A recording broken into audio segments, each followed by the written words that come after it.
ਸਰਕਾਰਾਂ ਬਾਦਲ ਨੂੰ ਸ਼੍ਰੋਮਣੀ ਕਮੇਟੀ ਦੇ ਕਾਬਜ਼ ਰੱਖ ਕੇ ਉਹਦਾ ਖਜ਼ਾਨਾ ਲੁੱਟਣਾ ਚਾਹ ਰਹੀਆਂ ਤੇ ਲੁੱਟ ਰਹੀਆਂ।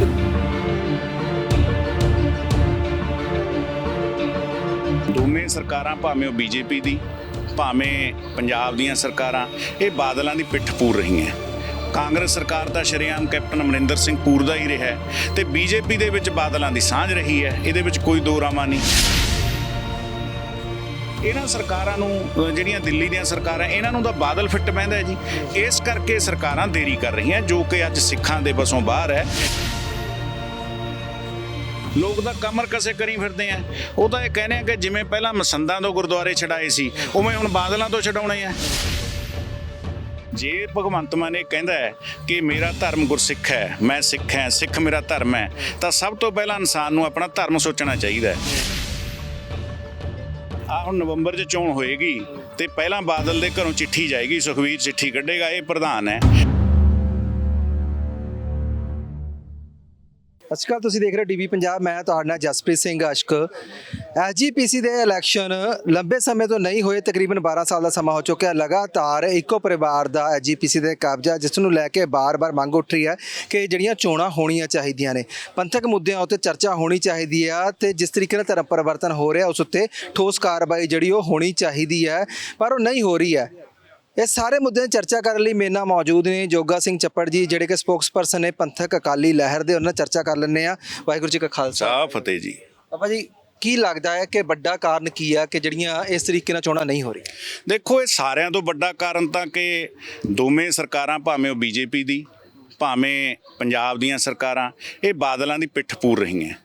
ਕਾਂਗਰਸ ਸਰਕਾਰ ਦਾ ਸ਼ਰੇਆਮ ਕੈਪਟਨ ਅਮਰਿੰਦਰ ਸਿੰਘ ਪੂਰ ਦਾ ਹੀ ਰਿਹਾ ਤੇ ਬੀਜੇਪੀ ਦੇ ਵਿੱਚ ਬਾਦਲਾਂ ਦੀ ਸਾਂਝ ਰਹੀ ਹੈ। ਇਹਦੇ ਵਿੱਚ ਕੋਈ ਦੋ ਰਾਮਾ ਨਹੀਂ। ਸੋ ਇਸ ਕਰਕੇ ਸਭ ਤੋਂ ਵੱਡਾ ਕਾਰਨ ਇਹੀ ਹੈ ਕਿ ਜਿਹੜੀਆਂ ਸ਼੍ਰੋਮਣੀ ਕਮੇਟੀ ਦੀਆਂ ਚੋਣਾਂ ਨੂੰ 12 ਸਾਲ ਹੋ ਗਏ, ਉਹ ਚਾਹੁੰਦੀਆਂ ਨਹੀਂ ਕਿ ਬਾਦਲ ਵਰਗਾ ਇੱਕ ਅਜਿਹਾ ਬੰਦਾ ਜਿਹਦਾ ਕੋਈ ਧਰਮ ਹੀ ਨਾ ਹੋਵੇ, ਜਿਹੜਾ ਸਿੱਖ ਧਰਮ ਨੂੰ ਮੰਨਦਾ ਹੀ ਨਾ ਹੋਵੇ, ਜਿਹਦੇ ਰਾਜ ਦੇ ਵਿੱਚ ਸ਼੍ਰੀ ਗੁਰੂ ਗ੍ਰੰਥ ਸਾਹਿਬ ਵਰਗੀ ਪਵਿੱਤਰ ਉਹਦਾ ਬੇਅਦਬੀ ਹੋਈ ਹੋਵੇ, ਸ਼੍ਰੀ ਗੁਰੂ ਗ੍ਰੰਥ ਸਾਹਿਬ ਪਾਤਸ਼ਾਹ ਦੀ ਬੇਅਦਬੀ ਹੋਈ ਹੋਵੇ, ਜਿਹਨੇ ਸਮੇਰ ਸੈਣੀ ਵਰਗੇ ਉਹਨਾਂ ਨੂੰ ਪੁਲਿਸ ਅਫਸਰਾਂ ਨੂੰ ਸੂਬੇ ਦਾ ਡੀਜੀਪੀ ਲਾਇਆ ਹੋਵੇ, ਜਿਹਨੇ ਆਪਣੀ ਸਰਕਾਰ 'ਚ ਅਜ਼ਹਾਰ ਆਲਮ ਵਰਗਿਆਂ ਨੂੰ ਉਹਨੇ ਆਪਣੀ ਪਾਰਟੀ ਦੇ ਵੱਲੋਂ ਟਿਕਟਾਂ ਦਿੱਤੀਆਂ ਹੋਣ। ਸੋ ਇਹਨਾਂ ਸਰਕਾਰਾਂ ਨੂੰ, ਜਿਹੜੀਆਂ ਦਿੱਲੀ ਦੀਆਂ ਸਰਕਾਰਾਂ, ਇਹਨਾਂ ਨੂੰ ਤਾਂ ਬਾਦਲ ਫਿੱਟ ਬਹਿੰਦਾ ਹੈ ਜੀ। ਇਸ ਕਰਕੇ ਸਰਕਾਰਾਂ ਦੇਰੀ ਕਰ ਰਹੀਆਂ ਜੋ ਕਿ ਅੱਜ ਸਿੱਖਾਂ ਦੇ ਬਸੋਂ ਬਾਹਰ ਹੈ। ਅੱਜ ਸਿੱਖ ਸਾਰੇ ਇੱਕ ਪਲੇਟਫਾਰਮ ਤੇ ਇਕੱਠੇ ਹੋ ਕੇ ਇਹ ਸੰਘਰਸ਼ ਨੂੰ ਵੱਡਾ ਰੂਪ ਦੇਣ ਜਾ ਰਹੇ ਹੈ ਕਿ ਇਹ ਸਾਡੀਆਂ ਜਿਹੜੀਆਂ ਇਲੈਕਸ਼ਨ ਹੈ, ਜੇਕਰ ਇੱਕ ਪਿੰਡ ਦਾ ਪੰਚ ਸਭ ਤੋਂ ਹੇਠਲੀ ਪੋਸਟ ਹੈ, ਜੇਕਰ ਉਹਦੀ ਖੁਦਾ ਨਾ ਖਾਸਤਾ ਮੌਤ ਹੋ ਜਾਂਦੀ ਹੈ, ਮੈਂ ਇੱਕ ਉਦਾਹਰਨ ਦਿੰਦਾ ਹੁੰਦਾ, ਉਹਦੀ ਮੌਤ ਤੋਂ 6 ਮਹੀਨੇ ਦੇ ਵਿੱਚ ਇੱਕ ਪੰਚ ਦੀ ਵੀ ਇਲੈਕਸ਼ਨ ਹੋ ਜਾਂਦੀ ਹੈ। ਲੇਕਿਨ ਸਿੱਖਾਂ ਦੀ, ਵਰਲਡ ਦੇ ਸਿੱਖਾਂ ਦੀ ਮਿੰਨੀ ਪਾਰਲੀਮੈਂਟ ਸ਼੍ਰੋਮਣੀ ਕਮੇਟੀ, ਉਹਦੀ ਚੋਣ ਨਹੀਂ ਹੋ ਰਹੀ। ਕਦੇ 28 ਸਾਲ ਨਹੀਂ ਹੁੰਦੀ, ਕਦੇ 12 ਸਾਲ ਨਹੀਂ ਹੁੰਦੀ। ਸੋ ਇਸ ਕਰਕੇ ਸਭ ਤੋਂ ਵੱਡਾ ਕਾਰਨ ਇਹੀ ਹੈ ਕਿ ਇਹ ਸਰਕਾਰਾਂ ਬਾਦਲ ਨੂੰ ਸ਼੍ਰੋਮਣੀ ਕਮੇਟੀ ਦੇ ਕਾਬਜ਼ ਰੱਖ ਕੇ ਉਹਦਾ ਖਜ਼ਾਨਾ ਲੁੱਟਣਾ ਚਾਹ ਰਹੀਆਂ ਤੇ ਲੁੱਟ ਰਹੀਆਂ। ਕਿਤੇ ਨਾ ਕਿਤੇ ਇਹ ਵੀ ਹੈ ਕਿ ਜੇਕਰ ਚੋਣਾਂ ਹੋ ਜਾਂਦੀਆਂ, ਜਿਹੜੇ ਪੰਥਕ ਧਿਰਾਂ ਨੇ, ਸਾਡੇ ਜਿਹੜੇ ਆਮ ਜਿਹੜੀ ਸਿੱਖ ਸੰਗਤ ਹੈ, ਜੇਕਰ ਉਹ ਫੈਸਲਾ ਬਾਦਲਾਂ ਦੇ ਉਲਟ ਆਉਂਦੀ ਹੈ, ਉਹ ਡਰ ਤੋਂ ਹੀ ਸ਼ਾਇਦ ਜਿਹੜੇ ਨੇ ਉਹ ਬਾਦਲ ਚੋਣਾਂ ਨਾ ਹੋਣ ਦਿੰਦੇ। 5 ਵਾਰ ਤਾਂ ਪੰਜਾਬ ਦੇ ਲੋਕਾਂ ਨੇ ਬਾਦਲਾਂ ਨੂੰ ਰਿਜੈਕਟ ਕਰਤਾ, 5 ਵਾਰ ਇਹਨਾਂ ਨੂੰ ਰੱਦ ਕਰਤਾ। ਤੇ ਜਿਸ ਦਿਨ ਸ਼੍ਰੋਮਣੀ ਕਮੇਟੀ ਦੀਆਂ ਚੋਣਾਂ ਡਿਕਲੇਅਰ ਹੁੰਦੀਆਂ, ਜਿਸ ਦਿਨ ਸ਼੍ਰੋਮਣੀ ਕਮੇਟੀ ਦੀਆਂ ਚੋਣਾਂ ਕਰਾਉਣ ਦਾ ਅਮਲ ਸ਼ੁਰੂ ਹੁੰਦਾ ਹੈ, ਲੋਕ ਤਾਂ ਕਮਰ ਕਸੇ ਕਰੀ ਫਿਰਦੇ ਆ। ਉਹ ਤਾਂ ਇਹ ਕਹਿੰਦੇ ਆ ਕਿ ਜਿਵੇਂ ਪਹਿਲਾਂ ਮਸੰਦਾਂ ਤੋਂ ਗੁਰਦੁਆਰੇ ਛਡਾਏ ਸੀ ਉਵੇਂ ਹੁਣ ਬਾਦਲਾਂ ਤੋਂ ਛਡਾਉਣੇ ਆ। ਬਾਦਲਾਂ ਨੂੰ ਐਸਜੀਪੀਸੀ ਦੀਆਂ ਇਲੈਕਸ਼ਨਾਂ 'ਚ ਕੈਂਡੀਡੇਟ ਖੜਾਉਣ ਲਈ ਕੈਂਡੀਡੇਟ ਨਹੀਂ ਲੱਭਣੇ, ਉਮੀਦਵਾਰ ਖੜਾਉਣ ਲਈ। ਸੋ ਇਸ ਕਰਕੇ ਲੋਕਾਂ ਨੇ ਤਿਆਰੀ ਕਰੀ ਪਈ ਹੈ। ਲੋਕ ਤਾਂ ਇੱਕ ਮੁੱਠ ਹੈ ਕਿ ਬਾਦਲਾਂ ਦੇ ਕੈਂਡੀਡੇਟ ਤੋਂ ਖਿਲਾਫ ਇੱਕ ਉਮੀਦਵਾਰ ਜਿਹੜਾ ਖੜੇਗਾ ਉਹਨੂੰ ਅਸੀਂ ਵੋਟਾਂ ਪਾਵਾਂਗੇ। ਕਿਸ ਤਰੀਕੇ ਨਾਲ ਭੂਮਿਕਾ ਆਮ ਆਦਮੀ ਪਾਰਟੀ ਦੇਖਦੇ ਹੋ ਕਿ ਸੂਬੇ 'ਚ ਤਾਂ ਆਮ ਆਦਮੀ ਪਾਰਟੀ ਦੀ ਹੁਣ ਸਰਕਾਰ ਹੈ, ਐਕਸ਼ਨ ਲੈ ਸਕਦੀ ਹੈ ਕੋਈ ਨਾ ਕੋਈ? ਦੇਖੋ, 6 ਮਹੀਨੇ ਹੋ ਗਏ ਸਰਕਾਰ ਬਣੀ ਨੂੰ। ਹੋਣਾ ਤਾਂ ਇਹ ਚਾਹੀਦਾ ਸੀ ਕਿ ਸਾਰੋਂ ਸਾਹਿਬ ਜਿਹੜੇ ਲਾਏ ਹੈ ਸ਼੍ਰੋਮਣੀ ਕਮੇਟੀ ਦੀਆਂ ਚੋਣਾਂ ਦੇ ਲਈ, ਤੇ ਉਹਨਾਂ ਨੂੰ ਨਾਲ ਦੀ ਨਾਲ ਸਭ ਤੋਂ ਪਹਿਲਾਂ ਉਹਨਾਂ ਨੂੰ ਸਟਾਫ ਮੁਹੱਈਆ ਕਰਾਉਣਾ ਚਾਹੀਦਾ ਸੀ, ਗੱਡੀਆਂ, ਹੋਰ ਸਾਜੋ ਸਮਾਨ। ਲੇਕਿਨ ਭਗਵੰਤ ਮਾਨ ਵੱਲੋਂ ਅਜੇ ਤੱਕ ਇਹ ਕੀਤਾ ਨਹੀਂ ਗਿਆ। ਔਰ ਉਹਦੀ ਭੂਮਿਕਾ ਨੂੰ ਦੇਖ ਕੇ ਹੀ ਅਸੀਂ 5-6 ਮਹੀਨੇ ਦਾ ਟਾਈਮ ਦਿੱਤਾ ਹੈ। ਅੱਜ ਭਾਈ ਰਣਜੀਤ ਸਿੰਘ ਜੀ ਨੇ ਜਿਹੜੀ ਪ੍ਰੈਸ ਕਾਨਫਰੰਸ ਕਰਕੇ ਇਹ ਉਹਨਾਂ ਨੂੰ ਟਾਈਮ ਦਿੱਤਾ ਹੈ, ਇਹ ਅਸੀਂ 6 ਮਹੀਨੇ ਦਾ ਵਕਫਾ ਦੇਖ ਕੇ ਹੀ ਅੱਜ ਇੱਥੇ ਆਏ ਹਾਂ ਕਿ ਜਦੋਂ ਭਗਵੰਤ ਮਾਨ ਇਸ ਪਾਸੇ ਵੱਲ ਧਿਆਨ ਹੀ ਨਹੀਂ ਦੇ ਰਿਹਾ, ਸ਼੍ਰੋਮਣੀ ਕਮੇਟੀ ਵੱਲ ਧਿਆਨ ਹੀ ਨਹੀਂ ਦੇ ਰਿਹਾ, ਤਾਂ ਜਾ ਕੇ ਅੱਜ ਪ੍ਰੈਸ ਕਾਨਫਰੰਸ ਕਰਕੇ ਉਹਨਾਂ ਨੂੰ ਅਸੀਂ ਸਰਕਾਰ ਨੂੰ ਇਹ ਚੇਤਾਵਨੀ ਦਿੱਤੀ ਹੈ ਕਿ ਸ਼੍ਰੋਮਣੀ ਕਮੇਟੀ ਦੀਆਂ ਚੋਣਾਂ ਕਰਾਉਣ ਦੇ ਲਈ ਸਿਰਦ ਯਤਨ ਕਰੇ। ਧਿਆਨ ਦੇ ਰਿਹਾ ਭਗਵੰਤ ਮਾਨ? ਕੀ ਕਾਰਨ ਲੱਗਦਾ? ਠੀਕ ਹੈ, ਆਪਾਂ ਕਾਂਗਰਸ ਕਹਿੰਦੇ ਸੀ ਅਕਾਲੀ ਨਾਲ ਰਲੀ ਹੋਈ ਹੈ, ਪਰ ਇਹ ਤਾਂ ਅਕਾਲੀ ਕਾਂਗਰਸੀਆਂ ਨਾਲ ਰਲੀ ਨਹੀਂ ਲੱਗਦੀ? ਜੇ ਫਿਗਰ ਦੇ ਉੱਤੇ ਦੱਸਾਂ, ਗੱਲ ਦੱਸਣੀ ਚਾਹੀਦੀ ਹੈ ਤਾਂ ਬਹੁਤ ਸਾਰੇ ਬਹੁਤਾਤ ਬੰਦੇ ਅਜਿਹੇ ਉਹਨਾਂ ਦੇ ਸੰਪਰਕ ਦੇ ਵਿੱਚ ਜਾਂ ਉਹਨਾਂ ਕੋਲ ਵੀ ਬੈਠੇ ਆ ਜਿਹੜੇ ਉਹਨਾਂ ਨੂੰ ਸਹੀ ਰਾਏ ਨਹੀਂ ਦੇ ਰਹੇ, ਕਿਉਂਕਿ ਜਦੋਂ ਬੰਦਾ ਚੀਫ ਮਿਨਿਸਟਰ ਬਣ ਜਾਂਦਾ ਹੈ ਤਾਂ ਅਮਲਾ ਫੈਲਾ ਬਹੁਤ ਨਾਲ ਪੁਰਾਣਾ ਹੀ ਹੁੰਦਾ ਹੈ। ਸੋ ਚਾਹੀਦਾ ਭਗਵੰਤ ਮਾਨ ਨੂੰ ਇਹ ਹੈ ਕਿ ਉਹ ਸੂਬੇ ਦਾ ਮੁੱਖ ਮੰਤਰੀ ਹੈ, ਉਹ ਸਭ ਤੋਂ ਪਹਿਲਾਂ ਸਿੱਖਾਂ ਦੀ ਵੱਡੀ ਜਿਹੜੀ ਮਿੰਨੀ ਪਾਰਲੀਮੈਂਟ ਹੈ ਸ਼੍ਰੋਮਣੀ ਕਮੇਟੀ, ਇਹਦੀਆਂ ਚੋਣਾਂ ਕਰਾਉਣ ਵੱਲ ਧਿਆਨ ਦੇਵੇ। ਬਾਕੀ ਕੰਮ ਹੁੰਦੇ ਰਹਿਣਗੇ, ਲੇਕਿਨ ਜਿਹੜਾ ਬੰਦਾ ਧਰਮ ਬਾਰੇ ਨਹੀਂ ਸੋਚਦਾ ਤੇ ਉਹ ਫਿਰ ਬਾਕੀ ਕਰਮ ਬਾਰੇ ਕੀ ਸੋਚੇਗਾ? ਲੱਗਦਾ ਨਹੀਂ ਕਿ ਇਹ ਵੀ ਦਿੱਲੀ ਤੋਂ ਚੱਲਣ ਵਾਲੀ ਸਰਕਾਰ ਹੈ, ਲੋਕ ਕਹਿੰਦੇ ਨੇ ਇਸ ਕਰਕੇ ਨਹੀਂ ਸੋਚਿਆ ਜਾ ਰਿਹਾ ਧਰਮ ਬਾਰੇ। ਦੇਖੋ, ਦਿੱਲੀ ਤੋਂ ਚੱਲਣਾ ਇਹ ਵੱਖਰੀ ਗੱਲ ਹੈ, ਲੇਕਿਨ ਜੇ ਭਗਵੰਤ ਮਾਨ ਇਹ ਕਹਿੰਦਾ ਹੈ ਕਿ ਮੇਰਾ ਧਰਮ ਗੁਰਸਿੱਖ ਹੈ, ਮੈਂ ਸਿੱਖ ਹਾਂ, ਸਿੱਖ ਮੇਰਾ ਧਰਮ ਹੈ, ਤਾਂ ਸਭ ਤੋਂ ਪਹਿਲਾਂ ਇਨਸਾਨ ਨੂੰ ਆਪਣਾ ਧਰਮ ਸੋਚਣਾ ਚਾਹੀਦਾ ਹੈ। ਜੇਕਰ ਉਹ ਹੁਣ ਵੀ ਨਹੀਂ ਸੋਚੇਗਾ ਔਰ ਅੱਜ ਵੀ ਉਹ ਸਾਰੋਂ ਸਾਹਿਬ ਤੇ ਹੋਰ ਅਮਲਾ ਫੈਲਾ ਨਹੀਂ ਦੇਗਾ ਤਾਂ ਅਸੀਂ ਤਾਂ ਇਹੀ ਕਹਾਂਗੇ ਕਿ ਉਹ ਵੀ ਕਿਸੇ ਦੇ ਇਸ਼ਾਰੇ ਤੇ ਹੀ ਚੱਲ ਰਿਹਾ ਹੈ ਔਰ ਪੰਜਾਬ ਦੇ ਵਿੱਚ ਆਮ ਚਰਚਾ ਵੀ ਹੋ ਰਹੀ ਹੈ।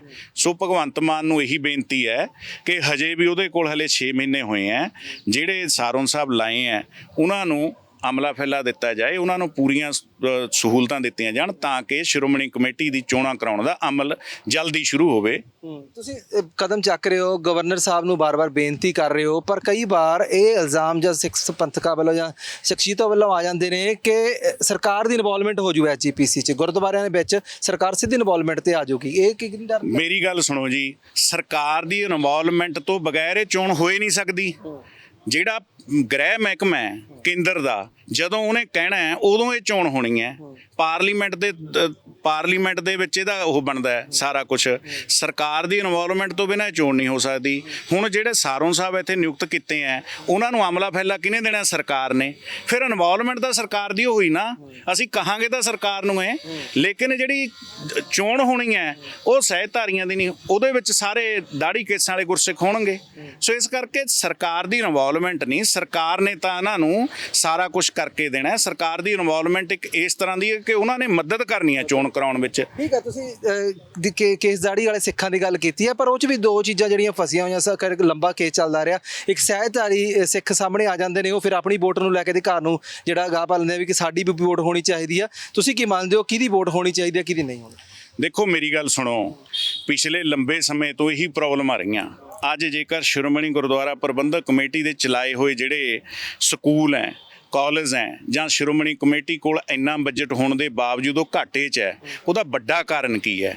ਕਿਉਂਕਿ ਜਦੋਂ ਬਾਦਲ ਕੁਨਬਾ ਸ਼੍ਰੋਮਣੀ ਕਮੇਟੀ ਦੀ ਇਲੈਕਸ਼ਨ ਕਰਦਾ ਸੀ ਤਾਂ ਉਹ ਸਾਰੀਆਂ ਅਜਿਹੇ ਲੋਕਾਂ ਦੀਆਂ ਵੋਟਾਂ, ਬਾਹਰਲੇ ਲੋਕਾਂ ਦੀਆਂ ਵੋਟਾਂ ਬਣਾ ਲੈਂਦਾ ਸੀ ਜਿਹੜੇ ਉੱਪਰੋਂ ਘੋਣ ਮੁੰਨ ਹੁੰਦੇ ਸੀ, ਪਰਨੇ ਪੀਲੇ ਬਣਾ ਕੇ ਵੋਟਾਂ ਪਵਾ ਦਿੰਦਾ ਸੀ। ਸੋ ਇਸ ਕਰਕੇ ਜਿਹੜੀ ਇਹ ਮਤਲਬ ਵੋਟ ਬਣੀ ਹੈ, ਦਾੜੀ ਕੇਸ ਵਾਲੇ ਪੂਰਨ ਗੁਰਸਿੱਖਾਂ ਦੀਆਂ ਵੋਟਾਂ ਪੈਣਗੀਆਂ, ਇਹਦੇ ਨਾਲ ਘੱਟੋ ਘੱਟ ਸਿੱਖੀ ਨੂੰ ਪਿਆਰ ਕਰਨ ਵਾਲੇ ਉਹ ਲੋਕ ਵੋਟ ਪਾਉਣਗੇ ਜਿਨ੍ਹਾਂ ਨੂੰ ਪਤਾ ਹੋਏਗਾ ਕਿ 3 ਬੰਦੇ ਮੁਕਾਬਲੇ 'ਚ ਖੜੇ ਆ, ਇਹਨਾਂ 'ਚੋਂ ਅਸਲ ਬੰਦਾ ਹੱਕਦਾਰ ਕੌਣ ਹੈ, ਜਿਹਨੇ ਸ਼੍ਰੋਮਣੀ ਕਮੇਟੀ ਦੇ ਨਾਲ ਪਿਆਰ ਕਰਨਾ, ਜਿਹਨੇ ਸ਼੍ਰੋਮਣੀ ਕਮੇਟੀ ਦਾ ਪੈਸਾ ਨਹੀਂ ਖਰਾਬ ਹੋਣ ਦੇਣਾ, ਇਲਾਕੇ ਦੇ ਵਿੱਚ ਜਿਹਨੇ ਸਿੱਖੀ ਦੀ ਪਰਪੱਕਤਾ ਦੇ ਨਾਲ ਸੇਵਾ ਕਰਨੀ ਹੈ। ਅੱਜ ਜਿਹੜਾ ਧਰਮ ਪਰਿਵਰਤਨ ਦਾ ਮੁੱਦਾ ਛਿੜਿਆ ਹੈ ਤੇ ਉਹਨਾਂ ਨੂੰ ਪਤਾ ਹੋਏਗਾ, ਜਿਹੜੇ ਵੋਟਰ ਹੋਣਗੇ ਆਪ ਗੁਰਸਿੱਖ ਹੋਣਗੇ, ਕਿ ਇਹਨਾਂ 3-4 ਜਿਹੜੇ ਕੈਂਡੀਡੇਟ ਹੈ ਇਹਨਾਂ ਦੇ ਵਿੱਚੋਂ ਇਹ ਬੰਦਾ ਚੰਗਾ ਹੈ ਜਿਹੜਾ ਇਲਾਕੇ ਦੇ ਵਿੱਚ ਸਿੱਖੀ ਨੂੰ ਪ੍ਰਫੁੱਲਤ ਕਰੇਗਾ। ਦੇਖੋ, ਧਰਮ ਪਰਿਵਰਤਨ ਤੁਸੀਂ ਗੱਲ ਕੀਤੀ ਹੈ, ਵੱਡਾ ਮੁੱਦਾ ਧਰਮ ਪਰਿਵਰਤਨ ਦਾ ਹੋ ਰਿਹਾ ਹੈ ਕਿ ਲਗਾਤਾਰ ਧਰਮ ਪਰਿਵਰਤਨ ਹੁੰਦਾ ਜਾ ਰਿਹਾ।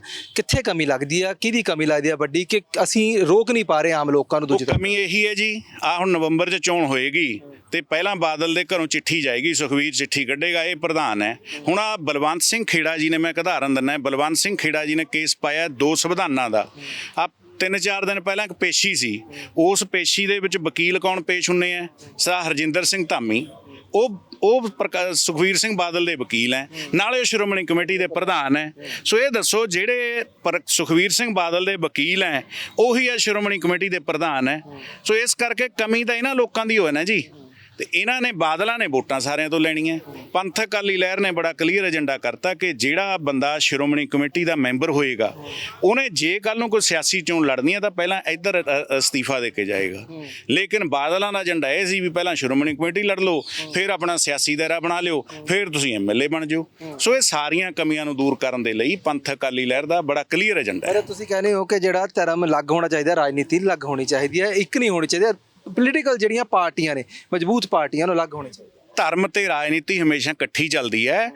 ਧਰਮ ਉੱਤੇ ਹੋਣਾ ਚਾਹੀਦਾ ਹੈ, ਰਾਜਨੀਤੀ ਥੱਲੇ ਹੋਣੀ ਚਾਹੀਦੀ ਹੈ। ਜੋ ਗੁਰੂ ਸਾਹਿਬ ਦਾ ਫਰਮਾਨ ਹੈ, ਲੇਕਿਨ ਬਾਦਲਾਂ ਨੇ ਧਰਮ ਥੱਲੇ ਕਰਤਾ, ਰਾਜਨੀਤੀ ਉੱਤੇ ਕਰ ਲਈ। ਜਥੇਦਾਰ ਸਾਹਿਬ ਦੀ ਭੂਮਿਕਾ ਦੇ ਉੱਤੇ ਕੀ ਕਹੋ? ਜਥੇਦਾਰ ਸਾਹਿਬ ਦੀ ਭੂਮਿਕਾ ਸਾਰਿਆਂ ਨੂੰ ਹੀ ਪਤਾ ਹੈ ਜੀ। ਜਦੋਂ ਬਾਦਲਾਂ ਦੀ ਚੋਣ ਆਉਂਦੀ ਹੈ ਤਾਂ ਉਦੋਂ ਕਹਿੰਦੇ ਆ ਅਕਾਲੀ ਦਲ ਨੂੰ ਮਜ਼ਬੂਤ ਕਰੋ, ਜਦੋਂ ਬਾਦਲਾਂ ਦੇ ਕੋਈ ਖਿਲਾਫ ਬੋਲਦਾ ਉਦੋਂ ਕਹਿੰਦੇ ਏਕਤਾ ਕਰੋ।